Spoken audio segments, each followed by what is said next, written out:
Okay, jeg vil lige vise jer, hvordan I skal give folk en tilladelse til, at de må bruge et køretøj, uden at køretøjet har nummerplade på.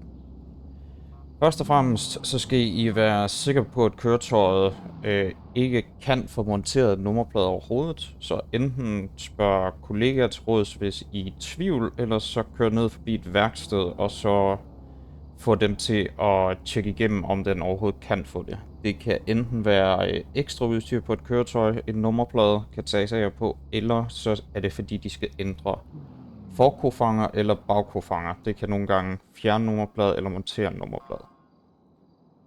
Hvis der så ikke kan få en nummerplade på, så skal I ind på jeres tablet, finde personen. Nu har jeg bare lige taget Wang her en gang. Og så lad os sige, at han kommer ned og vil gerne have tilladelse til at bruge sin BF 400. Så går I ind på personens beskrivelse heroppe og skriver køretøj godkendt til vejbrug. Så skriver I lige modellen på køretøjet, og så skriver I lige nummerpladen. Det kan I finde hernede under køretøjet. Kan vi se, at han ejer en BF 400 med den bestemte nummerplade. Derefter så går I ind og skriver slash docs, DOCS.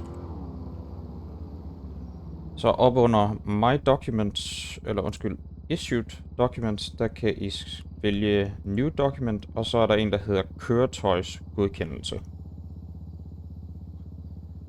Herinde kan I se, at I vil få sådan et lille fint ark herfra. Der skriver I så personens navn. Altså det vil i det her tilfælde være Wang Zhou. Og så jeres navn på den person, der har udstedt dokumentet, så det vil være Brian Storm i den her omgang. Så står der dog stelnummer her, men her der skriver I nummerpladen på køretøjet. Så nu kan jeg ikke lige præcis huske, hvad det var, men det vil måske være ZHF i 341. Et eller andet i den stil. Så skriver I, hvilken type af køretøj det er. Hvis det er en bil eller MC, så kan vi skrive, at det er en MC i den her omgang. Og så skriver I modellen på køretøjet, så det vil være en BF 400. Og så skal I sådan set ikke ret mere til her i, så skal I lige gå herned og så lige klikke her en gang. Så bliver der skrevet jeres navn hernede, så det er signeret, hvem der har givet det til dem. Og så giver I den bare lige et navn, så kan I kalde den køretøjsgodkendelse, eksempelvis. Og så skriver I bare create document. Så får I lavet et dokument her. I kan så se det, enten at view det, og hvis I vil overrække det til en, så skal I trykke på kopi. Og så nu står der så ikke lige en spiller ved mig, men lad os sige, at Wang han stod foran mig, så ville jeg kunne have trykket E, og så givet ham dokumentet.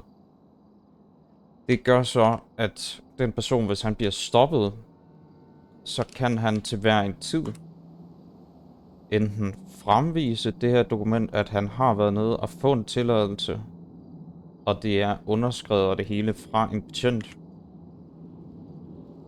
Plus at I kan gå ind på personen og tjekke, at nummerpladen eller deres køretøj er skrevet ind her, at det er godkendt til, at de må bruge det her køretøj. Dog med i mente, at hvis I kommer ind her, så kan det godt være, at der på et tidspunkt kan være blevet skrevet ud for det her, at godkendelsen ikke længere er gældende. Det kan være i forhold til, hvis det køretøj er blevet set gentagne gange, blevet brugt i samarbejde med kriminalitet, så kan vi vælge at tage den her godkendelse fra dem igen. Fordi at folk, de skal ikke kunne få lov til at konstant bruge køretøjer, som de har fået godkendt til vejbrug, hvis det er, at de bruger dem i samarbejde med kriminelle handlinger. Så ja, det var egentlig bare lige kort, hvordan I lige får det lavet.